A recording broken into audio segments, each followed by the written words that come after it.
Friends, आज की इस सिंपल सी क्लास में हम नाउन के बचे हुए कंसेप्ट्स को जानेंगे, पढ़ेंगे, सीखेंगे, समझेंगे।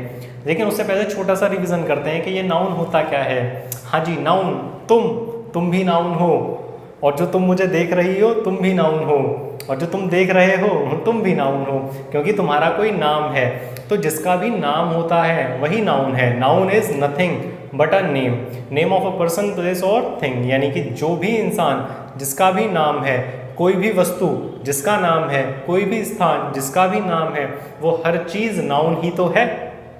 और ऐसी कोई चीज़, ऐसा कोई भाव जिसे आप मन में महसूस कर सकते हो, वो भी तो क्या है? हाँ जी, वो भी तो भाव है, वो भी तो एक, उसका भी तो एक नाम है। तो वो भी क्या हो जाएगा? वो भी एक नाउन हो जाएगा।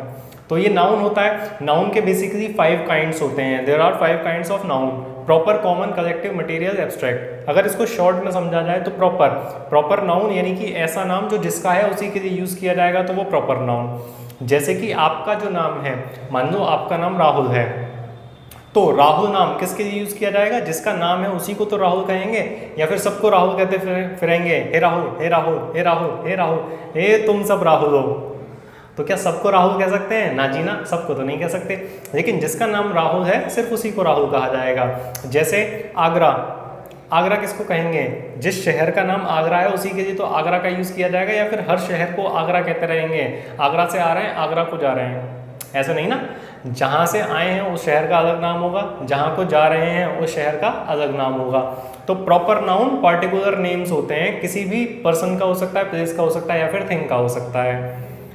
कॉमन नाउन होता है एक जैसे सभी के लिए जो एक नाम काम कर जाए, एक ऐसा नाम जो एक जैसे सभी के लिए काम कर जाए, वो कॉमन नाउन होता है। जैसे कि लड़का, हर लड़के को क्या कह सकते हैं? लड़का कह सकते हैं। हर लड़की को क्या कह सकते हैं? लड़की कह सकते हैं। हर शहर को क्या कह सकते हैं? शहर कह सकते हैं। हर गाँव के लिए गाँव का यूज़ किया जा सकता है। तो एक जैसे सभी के लिए जिनका यूज़ किया जा सकता है वो कॉमन नाउन होते हैं, और जो नाम जिसका है सिर्फ उसी के लिए यूज़ किया जाएगा तो वो प्रॉपर नाउन होता है। सुन रहा है ना तू क्या कह रहा हूँ मैं?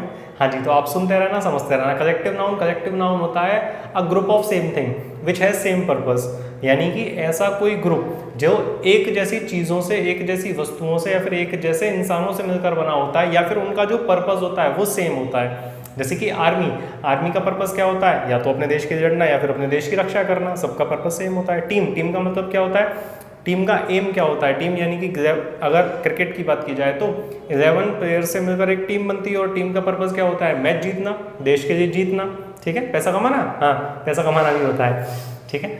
तो a group of same things यानी कि एक जैसी चीज़ों का जो समूह बनता है उसको, हाँ जी, तो जो एक जैसी चीज़ों का ग्रुप बनता है उसको कलेक्टिव नाउन कहते हैं। Next is material noun. Material noun में क्या होते हैं? मैटर और substance which are used to make other things.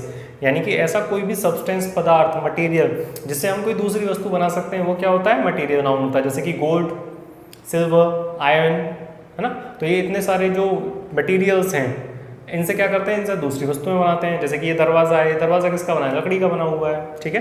तो वो क्या हो जाएगा? मटेरियल नाउन हो जाएगा। लास्ट में होता है एब्स्ट्रैक्ट नाउन। एब्स्ट्रैक्ट नाउन क्या होता है? एब्स्ट्रैक्ट नाउन में आती हैं ऐसे भाव, ऐसी फीलिंग्स और इमोशंस जिन्हें आप अपने मन में महसूस कर सकते हो। You can feel only in mind, you can not touch, you can not see. यानी कि आप उनको ना तो छू सकते हो ना ही देख सकते हो। तो ये क्या होते हैं? एब्स्ट्रैक्ट नाउन होते हैं। जैसे कि ईमानदारी, आपने ईमानदारी देखी है किसी में? देखिए कहीं ईमानदारी होती कैसी है ईमानदारी? कह रहे इसमें तो ईमानदारी दिख रही है, इसको बुलाओ, इसमें 2 किलो ईमानदारी है, इसको भगाओ, इसमें तो 50 ग्राम ईमानदारी दिख रही है। तो क्या आप कभी ईमानदारी को देख सकते हो? नेवर, आप उसको कभी नहीं देख सकते हो। तो ऐसे भाव, ऐसे इमोशन जिन्हें आप अपने मन में महसूस कर सकते हैं, वही क्या कहलाते हैं? एब्स्ट्रैक्ट नाउन कहलाते हैं। तो नाउन के कुछ बेसिक कंसेप्ट्स होते हैं जो इन नाउन से हटकर होते हैं, थोड़े से वो अलग होते हैं, जिनको एडवांस लेवल पर पढ़ा जाता है। तो चलिए उन्हीं कुछ कंसेप्ट्स को आज पढ़ते हैं और अपने नाउन टॉपिक को, नाउन चैप्टर को और स्ट्रॉन्ग करते हैं। तो चलिए शुरू करते हैं। हमारा पहला question, 5 miles are not a long distance. चलिए इसके कंसेप्ट को समझते हैं ध्यान से। कि कई बार सेंटेंस में बात की जाएगी किसी अमाउंट की, वेट की, हाइट की, डिस्टेंस की, ठीक है।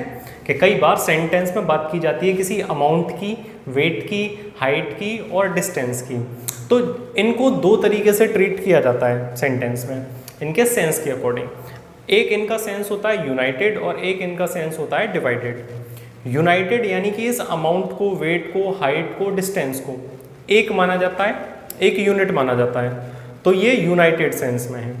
लेकिन अगर इसी अमाउंट को, वेट को, हाइट को, डिस्टेंस को अलग अलग माना जाए, दो अलग अलग सेपरेट या फिर तीन अलग अलग सेपरेट यूनिट माना जाए, तो इनके साथ जो हेल्पिंग वर्ब आती है वो भी प्लूरल आती है और इनको भी प्लूरल माना जाता है। ये बात आपको ध्यान रखनी है कि आप क्या ध्यान रखेंगे कि ये जो अमाउंट, वेट, हाइट, डिस्टेंस यानी कि ये जो यूनिट है, अगर इनको एक माना गया है, यूनाइटेड सेंस में है, तो इनके साथ सिंगुलर हेल्पिंग वर्ब आएगी और ये भी सिंगुलर रहेंगे।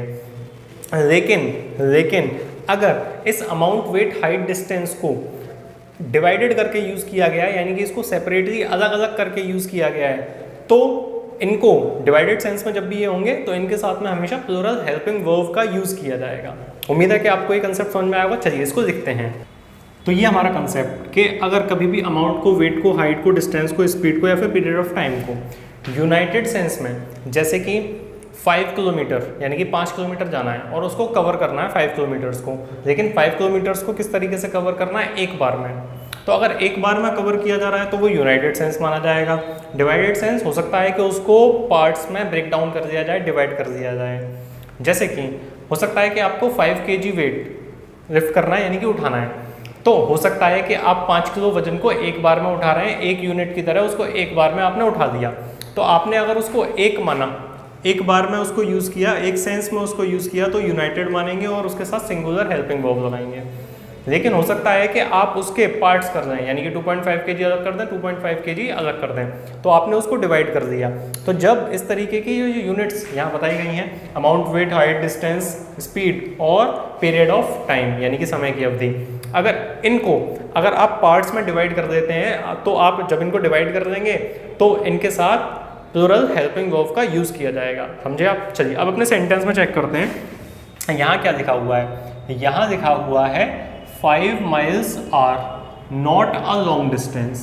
a long distance, तो इस a long distance का मतलब है कि ये एक लंबी दूरी नहीं है, एक लंबी दूरी नहीं है। तो एक की बात की जा रही है, एक की बात की जा रही है, तो इनको क्या माना गया है? यूनाइटेड माना गया है। और जब यूनाइटेड माना गया तो इनके साथ किसका यूज़ किया जाएगा? सिंगुलर हेल्पिंग वर्ब का यूज़ किया जाएगा। तो अब यहाँ पर भी क्या कर देंगे? इस आर को यहाँ से हटाएंगे और इसकी जगह पे क्या लगा देंगे? इज। तो यहाँ हो जाएगा 5 miles is not a long distance। अब इसमें क्या, आप इसको कैसे समझ सकते हैं? जैसे कि 50 रुपीज़, 50 रुपये की बात की जा रही है, ठीक है। अब ये 50 रुपये का अगर एक नोट किसी एक इंसान को देना है, पूरे के पूरे 50 रुपये, ठीक है। तो अगर आप एक इंसान को दे दिए एक यूनिट मानकर, तो ये यहाँ पर यूनाइटेड सेंस में रहा, तो 50 रुपीज़ इज, ठीक है। लेकिन अगर इन्हीं 50 रुपयों को 2 हिस्सों में बांट दिया जाए, फिर 3 हिस्सों में बांट दिया जाए, या फिर इसके हिस्से कर दिए जाए, यानी कि इनको डिवाइड कर दिया जाए, तो जब भी इस तरीके की यूनिट्स को डिवाइड किया जाता है तो इनके साथ हमेशा प्लूरल हेल्पिंग वर्ब आती है। जैसे कि 50 rupees dash to be distributed among 5 people, यानी कि उन 50 रुपयों को 5 लोगों के बीच में बांटना है। अब बांटना है तो डिवाइड करने पड़ेंगे, डिस्ट्रीब्यूट करने पड़ेंगे, तो जब डिवाइडेड सेंस होंगे तो क्या आ जाएगा वहाँ पे? Are. 50 rupees are to be distributed. समझे आप? तो ये ध्यान रखना है आपको इस वर्ड्स, ऐसे यूनिट्स के साथ में, कि इनका यूज़ किस तरीके से किया जा रहा है। अगर इनका यूज़ सिंगुलर की तरह किया जा रहा है, अगर इनका यूज़ यूनाइटेड सेंस में है तो सिंगुलर, और इनका यूज़ डिवाइडेड सेंस में हो रहा है तो इनके साथ हमेशा प्लूरल। चलिए बढ़ते हैं नेक्स्ट क्वेश्चन की तरफ। Next question is I bought 3 dozens mangoes. ऐसे क्वेश्चन हमने फर्स्ट पार्ट में भी किए थे कि जहाँ पर कभी अगर हमारे सेंटेंस में यूज़ किया जाए किसी न्यूमरल का, किसका यूज़ किया जाए? न्यूमरल का, और इस न्यूमरल के बाद में अगर आ जाए यूनिट, क्या आ जाए भैया? हेलो सर बोलते रहो आप, ठीक है। आप बोलेंगे तभी मैं आपको पढ़ा पाऊंगा, आप बोलेंगे नहीं तो फिर क्या फायदा? आप सो जाओगे और मैं आपको सोने नहीं दूंगा, मैं आपको जगाता रहूंगा हमेशा, ठीक है। तो पहले आ गया कोई न्यूमरल, न्यूमरल के बाद में आ जाएगी यूनिट, और इस यूनिट के बाद में यूज़ किया जाएगा किसी नाउन का। तो नाउन होने की वजह से ये जो यूनिट है, यूनिट बन जाती है क्या? हाँ जी, डियर लेडीज प्लीज स्पीक। क्या बन जाती है? एडजेक्टिव बन जाती है, और एडजेक्टिव जीवन भर कैसा रहेगा? सिंगल रहेगा। सिंगल यानी कि सिंगुलर रहेगा आपकी तरह, ठीक है। तो ये जो यूनिट है ये काम करेगी एडजेक्टिव का, और एडजेक्टिव कैसा होता है? सिंगुलर। किसकी वजह से? नाउन की वजह से, ठीक है भैया। नाउन की वजह से ये यूनिट एडजेक्टिव बनती है, और एडजेक्टिव बनने की वजह से ये सिंगुलर रहेगी। तो यहाँ पे ये जो 3 है ये काम कर रहा है न्यूमरल का। डजन्स, डजन्स का मतलब क्या होता है? दर्जन। दर्जन यानी कि 12, ठीक है। तो ये एक यूनिट है, और इसके बाद कोई नाउन है तो इस वजह से ये यूनिट कैसी रहेगी, ये यूनिट रहेगी सिंगुलर, तो इसीलिए इसमें से इस एस को हटा देंगे। So easy. ऐसा ये कंसेप्ट हम पिछली वीडियो में पढ़ चुके हैं। चलिए बढ़ते हैं नेक्स्ट क्वेश्चन की तरफ। Same concept, same. मुझे उम्मीद है कि आप कर पाएंगे इस सेंटेंस को। यहाँ पर देखो, यहाँ पर ये लिखा हुआ है 2, ठीक है भैया, ये न्यूमरल हो गया। ये लिखा हुआ है डजन्स, डजन्स क्या हो गया, हाँ जी ये एक यूनिट है। और एप्पल्स, एप्पल्स क्या है, एप्पल्स हो गए नाउन, नाउन हो गए भैया। तो यहाँ पर अब हम क्या करेंगे कि यहाँ पर इस चीज़ को न्यूमरल माना, इसको यूनिट माना, इसको नाउन माना। नाउन होने की वजह से ये जो यूनिट है, ये यूनिट काम करेगी किसका, एडजेक्टिव का। और जैसी एडजेक्टिव हो जाएगी ये तुरंत इसको क्या होना पड़ेगा, इसको बनना पड़ेगा सिंगुलर, तो ये हो जाएगी सिंगुलर। तो जैसे ये सिंगुलर होगी भैया, तो सिंगुलर में क्या नहीं आता, सिंगुलर में तो एस नहीं आता, इसलिए यहाँ से ये एस हटाना पड़ेगा। तो ये हो जाएगा she got 2 dozen apples, 2 dozen apples. Last में आने वाले ये जो नाउन है ये सिंगुलर भी हो सकता है, प्लूरल भी हो सकता है, लेकिन ये यूनिट हमेशा, unit must be always singular, यानी कि यूनिट हमेशा सिंगुलर रहेगी। आई होप कि आपको ये समझ में आया होगा। चलिए बढ़ते हैं नेक्स्ट क्वेश्चन की तरफ। Next question is the cycle cost me 5000 rupees. Okay, आप इसका टेंस बताओ, ये कौन से टेंस में है सेंटेंस, ये जो लिखा हुआ है सेंटेंस, ये कौन सा टेंस है इसका, आप मुझे बताओ। अगर आप बता पाओ तो चलिए बढ़ते हैं इसके कंसेप्ट की तरफ। सेम है बिल्कुल, न्यूमरल दिया हुआ है, न्यूमरल के बाद में कोई यूनिट है, 100, 1000, million, billion, dozen, score, ream, इस तरीके के ये जो वर्ड होते हैं ये क्या कहलाते हैं, यूनिट कहलाते हैं। और इस यूनिट के बाद में क्या दिया हुआ है, इस यूनिट के बाद में है नाउन। तो नाउन की वजह से ये जो यूनिट है ये कैसी रहेगी भैया, सिंगुलर रहेगी। जितने ज़्यादा आप प्रैक्टिस करोगे क्वेश्चंस की, जितने ज़्यादा आप क्वेश्चंस को सॉल्व करोगे, उतने ही कंसेप्ट्स आपके क्लियर हो जाएंगे। क्योंकि जो योद्धा प्रैक्टिस में जितना ज़्यादा पसीना बहाता है, उसको वॉर में, युद्ध में, लड़ाई में, चैलेंज में उतना ही कम खून बहाना पड़ता है। ठीक है, तो आप प्रैक्टिस करो बहुत अच्छे से, प्रैक्टिस में पसीना बहाओ, जिससे कि जब युद्ध हो तब आपको खून ना बहाना पड़े। मेहनत करिए, योद्धा बनिए। ठीक है, तो इस नाउन की वजह से ये जो यूनिट है, ये यूनिट क्या रहेगी, सिंगुलर रहेगी। सिंगुलर रहेगी तो इसमें से ये एस हटाना पड़ेगा, हटाना पड़ेगा तो हटा दीजिए। तो यहाँ पे क्या हो जाएगा, 5000 रुपीज़। ठीक है, समझे आप। चलिए बढ़ते हैं नेक्स्ट क्वेश्चन की तरफ। 1000 of soldiers were fighting for the country. तो ये भी एक बहुत ही इंटरेस्टिंग कंसेप्ट है। अब तक क्या होता था, वैसे ना आपको देखना पड़ेगा कि सेंटेंस में ये जो यूनिट है ये किस तरीके से काम कर रही है। कई बार जो यूनिट होती है वो नाउन के साथ आती है, लेकिन कई बार क्या होगा कि यूनिट पहले ही आ जाएगी, न्यूमरल नहीं होगा। ये बात आप ध्यान रखेंगे कि न्यूमरल नहीं होगा, न्यूमरल नहीं होगा, सीधे यूनिट दे दी जाएगी। क्या दे दिया जाएगा भैया आपको, यूनिट दे दी जाएगी। और यूनिट के बाद में आएगा ऑफ, क्या लगाएंगे आप, यूनिट, न्यूमरल नहीं होगा। हाँ जी, ये ध्यान रखेंगे, मैं बार बार बता रहा हूँ जिससे कि आपको गलती ना हो कि न्यूमरल नहीं होगा। अब तक तो क्या था कि न्यूमरल था, यूनिट थी, फिर नाउन था। अब क्या होगा, न्यूमरल नहीं होगा, सीधे यूनिट आएगी और यूनिट के बाद में हम लगा देंगे ऑफ, और उस ऑफ के बाद में आएगा कोई नाउन। ठीक है, अब तक तो क्या था कि यूनिट के बाद में सीधे सीधे नाउन आ रहा था, लेकिन अब यूनिट और नाउन के बीच में ऑफ लगाएंगे। क्या लगाएंगे, ऑफ। ठीक है, तो इसका क्या कंसेप्ट होता है वो समझते हैं। चलिए देखते हैं इसको कि सीधे सीधे सबसे पहले सेंटेंस में हम यूज़ कर देंगे किसका, यूनिट का यूज़ कर देंगे। ठीक है, और उस यूनिट के बाद में आ जाएगा ऑफ, और इस ऑफ के बाद में आएगा नाउन। तो ऐसी कंडीशन में, और जो पहली कंडीशन थी वो क्या थी, दोनों कंडीशन लिख देता हूँ जिससे कि आपके पास में दोनों ही कंसेप्ट एक बार में हो जाएंगे। न्यूमरल था, न्यूमरल के बाद में कोई यूनिट थी, और इस यूनिट के बाद में आ रहा था नाउन, यानी कि यूनिट के साथ में नाउन का यूज़ तो कर ही रहे हैं। ठीक है, लेकिन यहाँ पे क्या है कि इस यूनिट से पहले क्या है, न्यूमरल है, और इस यूनिट के बाद में क्या है, नाउन है।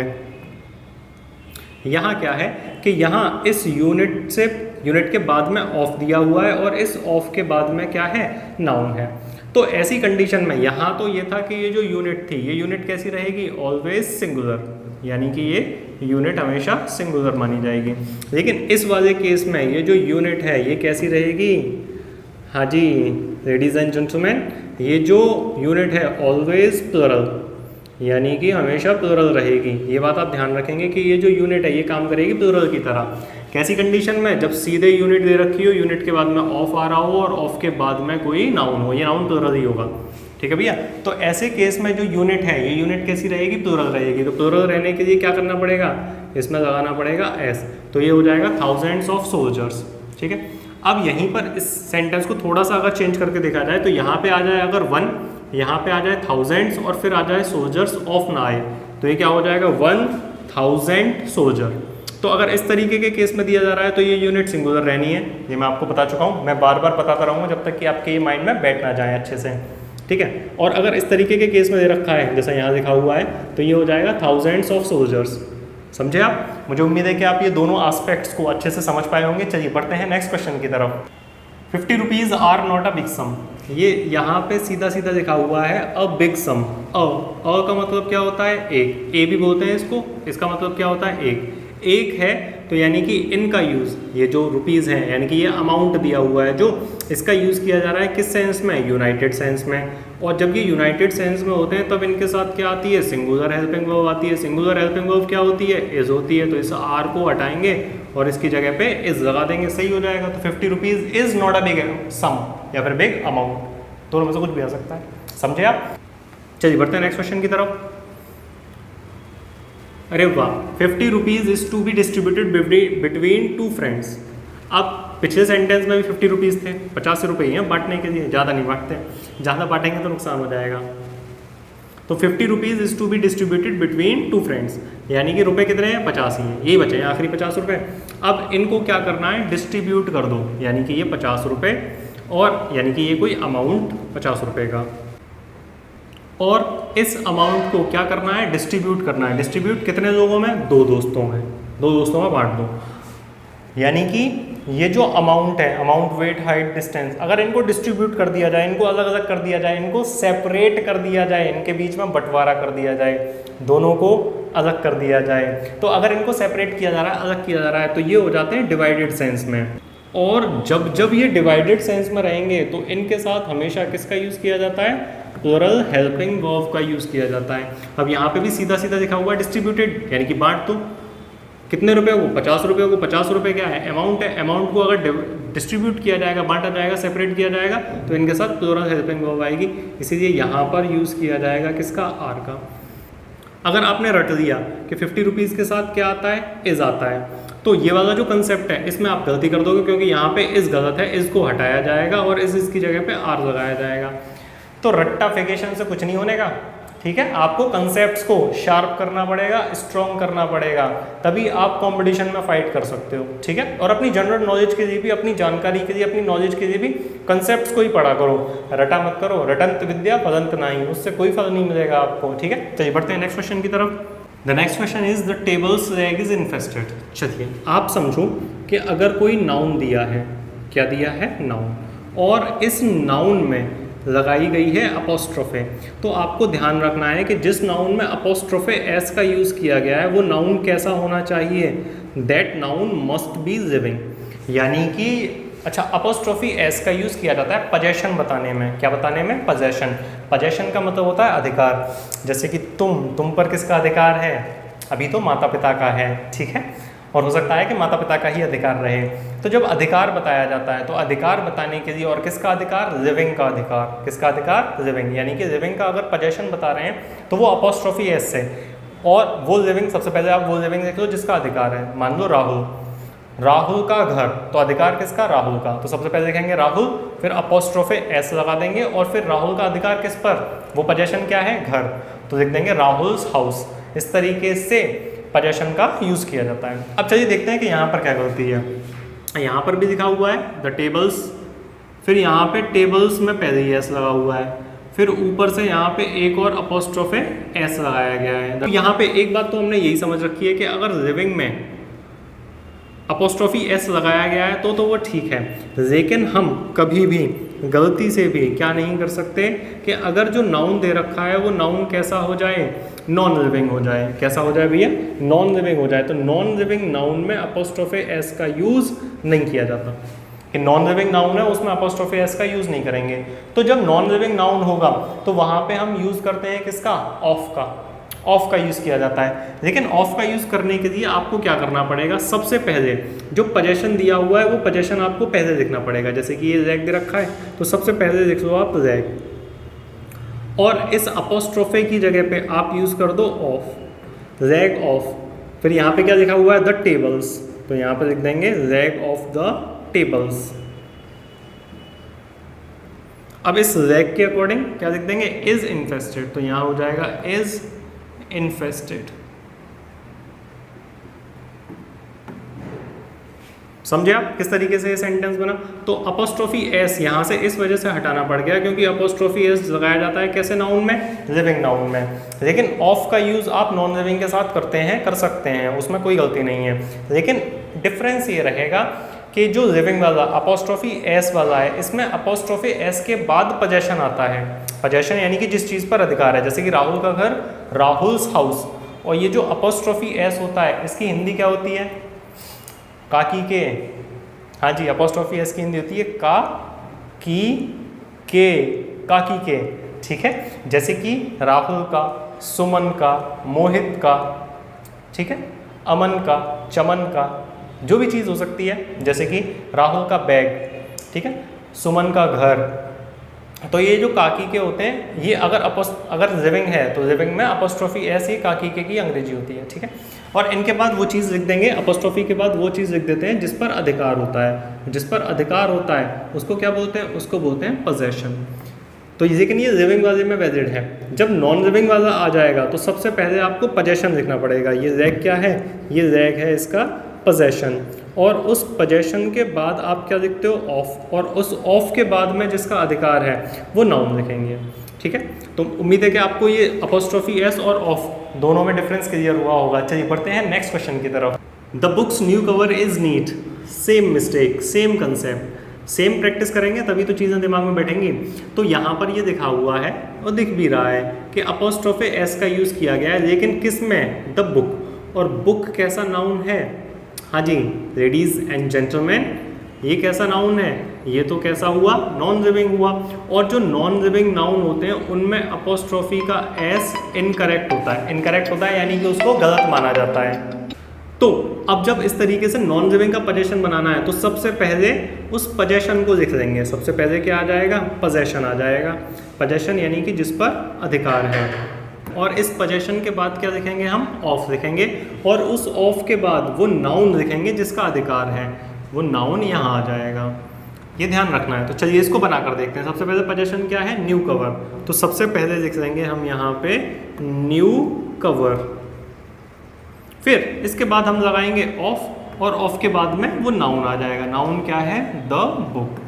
मुझे उम्मीद है कि आप इस चीज़ को समझ पा रहे हैं कि अपोस्ट्रोफी एस का यूज़ कहाँ करते हैं, कैसे करते हैं, और ऑफ का यूज़ कहाँ करते हैं और किस तरीके से करते हैं। अब यहीं पर अगर इसको अपोस्ट्रोफी एस से बना रहे होते तो सबसे पहले नाउन लिखते, उस नाउन में अपोस्ट्रोफी एस लगाते, फिर उस अपोस्ट्रोफी एस के बाद में पोजेशन लिखते। दोनों में पोजेशंस की जो पोजीशन होती है, स्थिति होती है, वो चेंज होती है। ऑफ वाले में पोजेशन पहले आता है, अपोस्ट्रोफी एस के बाद में पोजेशन आता है। पोजेशन यानी कि जिस पर अधिकार होता है। ठीक है, समझे आप? मुझे उम्मीद है कि आप समझ पा रहे हैं। अगर तुम समझना चाहोगे तो तुम समझोगे, अगर तुम समझना ही नहीं चाहते तो कुछ नहीं होगा। ठीक है, तो इसलिए समझते रहो। चलिए बढ़ते हैं नेक्स्ट क्वेश्चन की तरफ। Mohan's brothers room is untidy. चलिए अब यहाँ पर ये जो अपोस्ट्रोफे एस है इसका यूज़ किया गया है मोहन के साथ, यानी कि मोहन का भाई, यानी कि मोहन के भाई का रूम अनटाइडी। इस अनटाइडी का मतलब होता है नॉट नीट एंड क्लीन, यानी कि अनक्लीन्ड, यानी कि ऐसी कोई चीज़ जो साफ सुथरी स्वच्छ नहीं है, उसको क्या बोलते हैं? उसको बोलते हैं अनटाइडी। अनटाइडी का मतलब होता है something which is not clean, not properly dusted और क्लीन्ड, यानी कि जो स्वच्छ नहीं है, साफ सुथरा नहीं है, वो अनटाइडी होता है। तो ये जो मोहन के भाई का कमरा है ये अनटाइडी है। अब यहाँ पे अपोस्ट्रोफी एस दिखाई दे रहा है, तो अपोस्ट्रोफी एस हम लगाते कैसे नाउन में हैं? लगाते हैं हम लिविंग नाउन में, और यहाँ पर भी लिविंग में लगा हुआ है। ब्रदर, ब्रदर भी कैसा होता है? भाई, ये भी लिविंग होता है, तो यानी कि लिविंग में लगा हुआ है अपोस्ट्रोफी एस। लेकिन फिर भी ये जो गिवन सेंटेंस है इट इज़ इनकरेक्ट। ऐसा क्यों? क्योंकि एक फ्रेज में एक साथ हम कभी भी दो अपोस्ट्रोफे एस का यूज़ नहीं करते। कभी भी एक साथ दो अपोस्ट्रोफे एस का यूज़ नहीं किया जाता। समझे आप? और यहाँ पर भी सेंटेंस में क्या गलती है कि यहाँ पे भी एक साथ दो अपोस्ट्रोफे एस का यूज़ किया जा रहा है, यही इस सेंटेंस की गलती है। तो डबल अपोस्ट्रोफे आपको हमेशा, डबल अपोस्ट्रोफे एस आपको हमेशा अवॉइड करना है। अब इसको सही किस तरीके से कर सकते हैं? इसमें सही है कितना कि मोहन अपोस्ट्रोफे एस और ब्रदर, ये इतना तो ठीक है, यहाँ तक तो एक अपोस्ट्रोफे है। इसके बाद ही तो गलत है, क्योंकि यहाँ से दूसरी अपोस्ट्रोफी आ गई और ये इसका पोजेशन आ गया। तो इसमें क्या करेंगे, इसमें करेंगे ऑफ का यूज़। सबसे पहले ये जो पोजेशन दे रखा है इसको पहले लिखेंगे, और चाहें तो बेटर बनाने के लिए इसमें क्या कर सकते हैं, द लगा सकते हैं, द रूम। और इस वाले अपोस्ट्रोफी की जगह पे किसका यूज़ कर देंगे, ऑफ का यूज़ कर देंगे, द रूम ऑफ। अब ये जो पूरा का पूरा पोर्शन है इसको यहाँ लिख दीजिए, क्या लिखा हुआ है, मोहन्स ब्रदर। सो इजी, कितनी आसानी से हमने इसको सॉल्व कर दिया। कि गलत क्या था, ये वाला अपोस्ट्रोफी गलत था तो इसको हटा दिया यहाँ से, और अपोस्ट्रोफी एस की जगह कौन देता है, वो ऑफ देता है। लेकिन जब ऑफ का यूज़ करते हैं तो ऑफ का यूज़ करने के लिए पहले पोजेशन चाहिए, तो पहले पोजेशन लगा दिया द रूम ऑफ। क्या लगा दिया, द रूम ऑफ। अब किसका रूम था, मोहन के भाई का, ये इतना तो ठीक था, तो यहाँ पे लिख दिया मोहन्स ब्रदर। सो इजी, इस तरीके से भी आप बना सकते हैं। ठीक है, मुझे उम्मीद है कि ये कंसेप्ट आपको क्लियर हुआ होगा। चलिए बढ़ते हैं नेक्स्ट क्वेश्चन की तरफ। Riyaz father's office is near to lake. झील के किनारे हैं रिया के पापा का ऑफिस। ठीक है, गए हो तुम कभी वहाँ मत जाना, झील के पास है उनके पापा। ठीक है, दिक्कत हो जाएगी तुम्हें। चलिए इसको करते हैं सॉल्व। रियाज फादर्स ऑफिस। अब आप मुझे बताओ इसमें क्या मिस्टेक है। हाँ जी बिल्कुल ठीक, सुन लिया मैंने जो तुमने कहा वो मैंने सुना। ठीक है, तो इसमें क्या गलती है, इसमें गलती ये है कि इसमें डबल अपोस्ट्रोफी एस का यूज़ किया गया है, जो कि आपको हमेशा अवॉइड करना है। तो अब इसको सही कैसे करेंगे, और उससे पहले ये चेक कर लेते हैं कहाँ तक सही है। ये रिया के पापा तक ठीक है, ठीक है भैया, रियाज फादर, क्योंकि ये रिया कैसा नाउन है, it is a living noun, और लिविंग नाउन में आप अपोस्ट्रोफी एस का यूज़ कर सकते हो। ठीक है, लेकिन दो नहीं कर सकते हो, लेकिन डबल यूज़ नहीं करना। तो अब इसको चेंज करेंगे, ऑफ से बनाएंगे। तो ऑफ से बनाने के लिए जो पोजेशन है उस पोजेशन को आपको पहले देखना पड़ेगा। पोजेशन क्या है, ऑफिस। अगर ये पोजेशन की जगह पे कोई कॉमन नाउन है, किसी इंसान का नाम नहीं है, पर्टिकुलर नेम नहीं है, तो आप इससे पहले द लगा सकते हो। तो यहाँ हो जाएगा द ऑफिस। अब इस वाले अपोस्ट्रोफी जो ये गलत वाला है इसकी जगह पे लगा देंगे ऑफ, द ऑफिस ऑफ। अब ये वाला जो सही पोर्शन था इसको लिख देंगे रियाज फादर। अब उसके बाद सेंटेंस कैरी ऑन हो जाएगा, is near to lake, is near to lake. So easy, the office of Riaz father is near to lake. कितना इजी सेंटेंस था। कंसेप्ट को समझो कि ऑफ से बनाएंगे तो पोजेशन कहाँ आएगा, अपोस्ट्रोफी एस से बनाएंगे तो पोजेशन कहाँ आएगा। ठीक है, और डबल अपोस्ट्रोफी को हमेशा अवॉइड करना। आई होप कि आप इस पॉइंट को समझे होंगे। चलिए बढ़ते हैं नेक्स्ट क्वेश्चन की तरफ। दीपक्स बाइक्स टायर्स आर न्यू। दीपक तेरी बाइक के टायर नए हैं, तू पुराना हो गया लेकिन तेरी बाइक के टायर अभी तक नए हैं। चलिए इसको समझते हैं कि ये किस तरीके से सही होगा। सही होगा यानी कि पहले कोई गलती होगी। गलती क्या है, गलती है इस अपोस्ट्रोफी एस का, क्योंकि एक अपोस्ट्रोफी पहले से ही यहाँ है, फिर दूसरी अपोस्ट्रोफी एस भी आ गया। ठीक है भैया, तो यही गलती हो गई। तो अब इसको करेक्ट करेंगे किसकी हेल्प से, इसको करेक्ट करेंगे ऑफ की हेल्प से। तो लेकिन जब ऑफ से बनाते हैं तो पहले क्या लिखते हैं, हाँ बिल्कुल सही, मैं सुनता रहता हूँ, तुम बोलते रहा करो। तो सबसे पहले क्या लिखते हैं, पोजेशन लिखते हैं। और पोजेशन क्या है भैया, टायर्स। तो सबसे पहले, और टायर्स यहाँ पे किसी एक चीज़ का नाम नहीं है, एक तरीके से कॉमन नाउन है, तो आप इससे पहले क्या लगा सकते हो, द लगा सकते हो। तो ये हो जाएगा द टायर्स। ये जो गलत वाला अपोस्ट्रोफी एस था इसकी जगह कौन देगा, इसकी जगह देगा ऑफ। ठीक है, अब क्या आ जाएगा, दीपक्स बाइक, क्योंकि ये वाला हिस्सा तो सही था तो इसको एज इट इज लिख देंगे। क्या लिख देंगे, दीपक्स, और दीपक की क्या, दीपक की बाइक। तो यहाँ पे हो जाएगा द टायर्स ऑफ दीपक्स बाइक। अब यहाँ पे ये सेंटेंस कैरी ऑन हो जाएगा, आर न्यू। कितनी आसानी से हमने ये सेंटेंस भी क्लियर कर दिया, ये कंसेप्ट भी क्लियर कर दिया। चलिए बढ़ते हैं नेक्स्ट क्वेश्चन की तरफ। Rajni and Deepti's father is coming. ये जो डी है ये कैपिटल होना चाहिए, क्योंकि जो प्रॉपर नाउन होते हैं, प्रॉपर नाउन का जो फर्स्ट लेटर होता है वो हमेशा अपर केस में होता है। ये बात आपको ध्यान रखनी है, चाहे वो सेंटेंस के स्टार्टिंग में हो, मिड में हो, चाहे लास्ट में हो। यानी कि सेंटेंस की शुरुआत में हो, बीच में, मिड में हो, या फिर लास्ट यानी कि अंत में हो। ठीक है, तो आपको ध्यान रखना है हमेशा कि प्रॉपर नाउन का जो फर्स्ट लेटर होता है वो हमेशा अपर केस में होता है। अपर केस यानी कि बड़े अक्षर, यानी कि कैपिटल लेटर उसमें रहेगा। और जो कॉमन नाउन होते हैं या फिर बाकी के जो नाउन होते हैं, इनका लेटर अगर बीच में आ रहा है, कॉमन, कलेक्टिव, मटेरियल, एब्स्ट्रैक्ट, तो ये लोअर केस में हो सकते हैं। लोअर केस यानी कि स्मॉल लेटर्स। ठीक है, ध्यान रखना है आपको। तो एक तो यहाँ पे ये डी ठीक होगा। अब यहाँ पे क्या लिखा है, रजनी एंड दीप्ति's फादर। क्या ऐसा संभव है कि जो पिताजी रजनी के हैं वही किसके हों, दीप्ति के हों? बिल्कुल हो सकता है, ऑब्वियस सी बात है कि एक अंकल हैं, उनकी दो बेटियां हैं, एक रजनी है और एक दीप्ति है, यानी कि दो बेटियों के एक पापा। ठीक है, इसमें तो कोई दिक्कत वाली बात नहीं है। हो सकता है कि आप भी 2-3 बहन भाई हो, तो आपके कितने पिताजी हैं, आपके भी एक ही पिताजी हैं। जैसे मान लो आप 2 भाई हो, ठीक है, तो आप दोनों के कितने पिताजी हैं आप दोनों के एक ही पिताजी हैं, यानी कि 2 बच्चे, 3 बच्चे, 4 बच्चे, वो कैपेसिटी के हिसाब से जितने भी हों। तो लेकिन पिताजी कितने हैं, पिताजी हैं एक। ठीक है, समझे आप। तो अलग अलग लोगों का एक ही इंसान पर अधिकार है, तो इसको बोला जाता है कॉमन पोजेशन। क्या बोलते हैं इसको बोलते हैं कॉमन पोजेशन। कॉमन पोजेशन में क्या होता है, कॉमन पोजेशन में होगा कोई नाउन 1, फिर इस नाउन के बाद आएगा एंड, और इस नाउन के बाद आएगा, इस एंड के बाद आएगा नाउन 2। ठीक है, और इस नाउन 2 में ही क्या लगाना है, अपोस्ट्रोफे एस लगाना है, और फिर इसके बाद में लिख देना है पोजेशन, यानी कि जिस पर अधिकार है। ठीक है, बात आई समझ में कि यहाँ पे इस नाउन का और इस नाउन का मिलकर इस नाउन पर दोनों का कॉमनली अधिकार है, दोनों का। जितने ये पिताजी रजनी के हैं, उतने ही ये पिताजी दीप्ति के हैं। आई बात समझ में। तो ये कॉमन पोजेशन है, और ये बात बिल्कुल ठीक है कि जो रजनी के पिताजी हैं वही दीप्ति के पिताजी हैं, और वो आ रहे हैं। ठीक है भैया, तो इस तरीके से कॉमन पोजेशन होता है। उम्मीद है कि ये कंसेप्ट आपको समझ में आया होगा और आपको पता चला होगा कि कॉमन पोजेशन जैसी कोई चीज़ होती है। चलिए पढ़ते हैं नेक्स्ट क्वेश्चन की तरफ। ये क्वेश्चन हमारा करेक्ट है।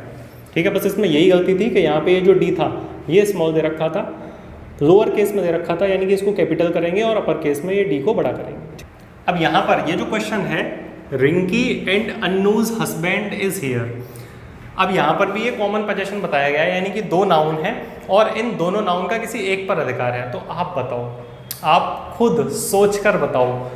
जनरली वैसे ऐसा पॉसिबल है, लेकिन जनरली क्या ऐसा होता है कि जो रिंकी का पति है, क्या वही अन्नू का पति है? अन्नू का पति अलग है, रिंकी की अभी शादी नहीं हुई, और शायद हो गई, पता नहीं। तो जो मैं कहना चाह रहा हूँ वो मैं ये कहना चाह रहा हूँ कि क्या दोनों लड़कियों का एक ही पति हो सकता है? वैसे ऐसा हो सकता है रेयर केस में, लेकिन जनरली ऐसा नहीं होता। यहाँ पे ये बताने की कोशिश की गई है कि रिंकी का एक हस्बैंड और अन्नू का एक हस्बैंड। तो यहाँ पे ये जो हस्बैंड है ये दोनों अलग अलग हैं। जैसे कि यहाँ पर अभी ये था कि एक रजनी के पिताजी थे, एक दीप्ति के पिताजी थे, तो दोनों के कितने पिताजी थे? एक ही। ठीक है, लेकिन क्या यहाँ पर ऐसा है कि जो हस्बैंड रिंकी का है वही हस्बैंड अन्नू का हो? नहीं। ठीक है ना, तो इस तरीके के पोजेशन को कहा जाता है स्प्लिट पोजेशन। स्प्लिट का मतलब होता है अलग अलग, तो इसको बोलते हैं स्प्लिट पोजेशन। अब ये जो स्प्लिट पोजेशन होता है ये किस तरीके से काम करता है? स्प्लिट पोजेशन में पहले आएगा नाउन 1, फिर लगाएंगे एंड, और इस एंड के बाद आएगा नाउन 2। लेकिन डिफरेंस क्या रहेगा कॉमन और स्प्लिट में? कॉमन में तो सिर्फ नाउन 2 के साथ में अपोस्ट्रोफी एस लगाते थे, लेकिन यहाँ स्प्लिट पोजेशन में नाउन 1 के साथ भी अपोस्ट्रोफी एस आएगा और नाउन 2 के बाद भी अपोस्ट्रोफी। एक इसका अधिकार जिस पर है वो, एक इसका अधिकार जिस पर है वो, यानी कि 2 नाउन हो जाएंगे। इसीलिए दोनों के साथ में अपोस्ट्रोफी एस का यूज़ करना है, और ध्यान से करना है। कॉमन को स्प्लिट नहीं करना है, स्प्लिट को कॉमन नहीं करना। अर्थ की जगह पे अनर्थ हो जाएगा उसका, वो नहीं करना आपको। ठीक है, ध्यान रखेंगे आप। और इसके बाद में आता है पोजेशन। और ये जो पोजेशन होता है, ये पोजेशन कैसा रहेगा?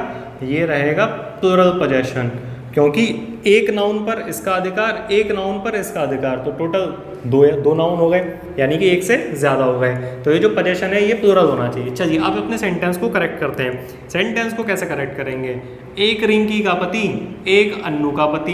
पोजेशन कैसा हुआ? स्प्लिट पोजेशन हुआ। स्प्लिट पोजेशन हुआ तो नाउन 1 के साथ में भी अपोस्ट्रोफी एस लगाएंगे और नाउन 2 के साथ भी अपोस्ट्रोफी एस का यूज़ करेंगे।